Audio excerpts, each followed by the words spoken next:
Olá, o tema de nossa aula é Impacto da atividade antrópica na biosfera. E o que vem a ser biosfera? A biosfera é o conjunto de ecossistemas que compõem o nosso planeta. O termo biosfera representa a esfera da vida. É o local onde há vida em nosso planeta. A formação, a constituição da biosfera aconteceu desde a formação dos primeiros seres vivos. De acordo com Opari, isso aconteceu há aproximadamente 3,5 bilhões de anos.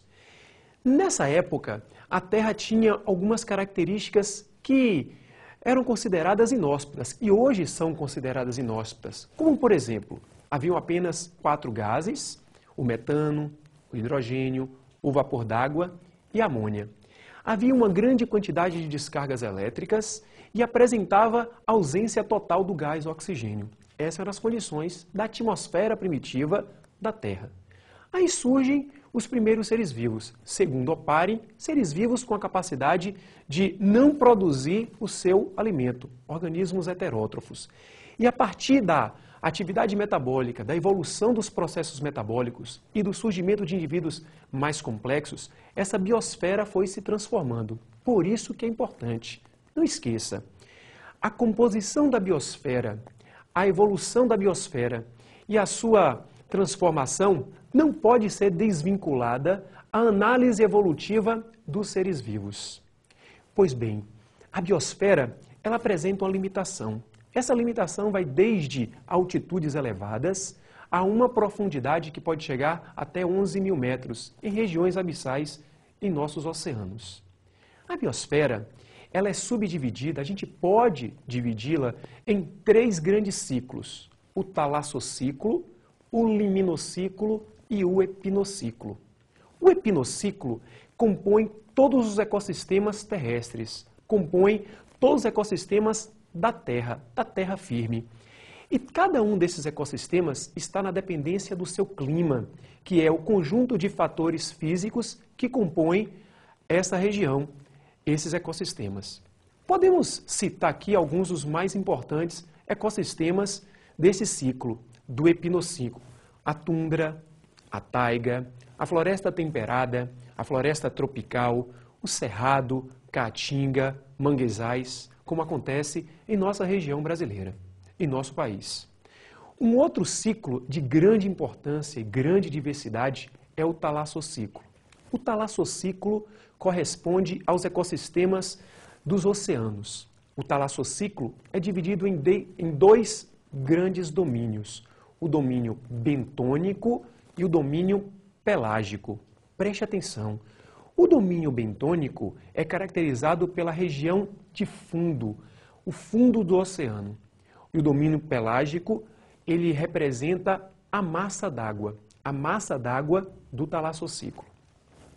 Cada um desses domínios é caracterizado, apresenta características específicas.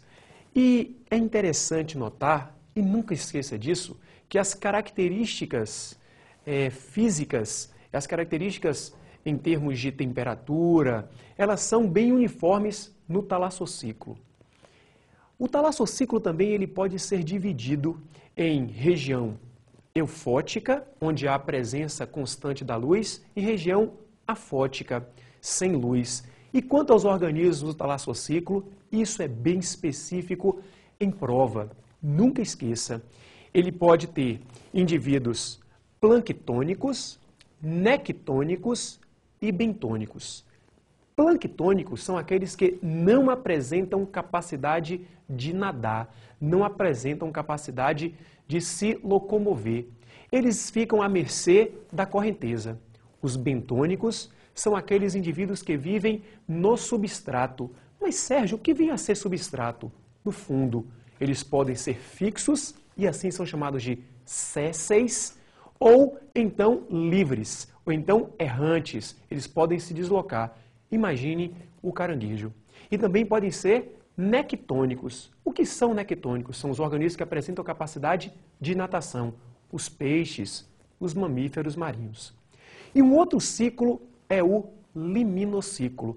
Este é constituído e compõe, melhor dizendo, todos os ecossistemas dulcícolas, todos os ecossistemas de água doce.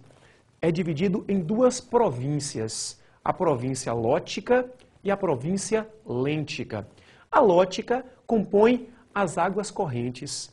Interessante que nas províncias lóticas não há uma grande quantidade de indivíduos por conta da disseminação e da correnteza. E a lêntica é aquela que representa lagoas, lagos, é de água parada.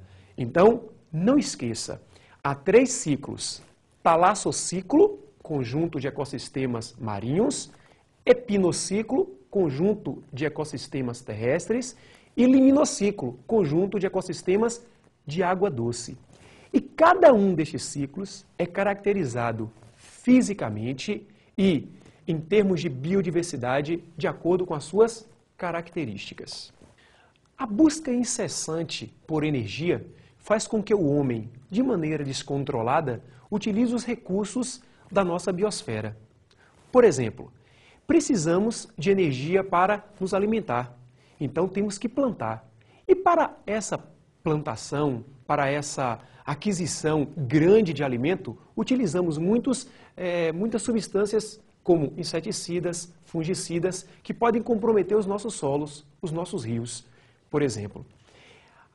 Há necessidade também da produção de materiais de subsistência, materiais que façam com que a gente possa utilizar, como, por exemplo, aparelhos eletrônicos, como material e maquinaria para utilização na agricultura, e com isso as indústrias têm que trabalhar de maneira intensa. E com esse trabalho intenso, acaba liberando o quê? Gases que podem proporcionar chuva ácida. É mais uma ação do homem contra o nosso planeta. E interessante também notar que a queima de combustíveis fósseis, tão falada, tão comentada na mídia, proporciona uma liberação excessiva de CO2, que é um gás estufa. Aí você me pergunta, mas o efeito estufa, ela não é boa? O efeito de aquecer a Terra não é bom? É bom, mas acontece que a liberação excessiva desse gás está fazendo com que esse aquecimento seja muito elevado e, com isso, proporciona um derretimento de calotas polares, por exemplo. E, com isso, vai proporcionar o aumento dos níveis dos oceanos. Aí você me pergunta uma outra coisa. Esse aquecimento só eleva as águas dos oceanos, comprometendo as pessoas que vivem em margens de rios, em margens de oceanos? Não. Acontece que esse aquecimento pode comprometer também o metabolismo de vários indivíduos, de vários seres vivos. E com isso, pode proporcionar um desequilíbrio ambiental em vários ecossistemas, comprometendo a biodiversidade. Portanto, não esqueça, é importante lembrarmos que a liberação excessiva de gases, a liberação excessiva de matéria orgânica, que pode proporcionar uma eutrofização nas águas.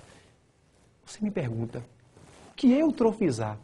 Eutrofizar é proporcionar, possibilitar uma diminuição no teor de oxigênio decorrente ao aumento da matéria orgânica nessas regiões.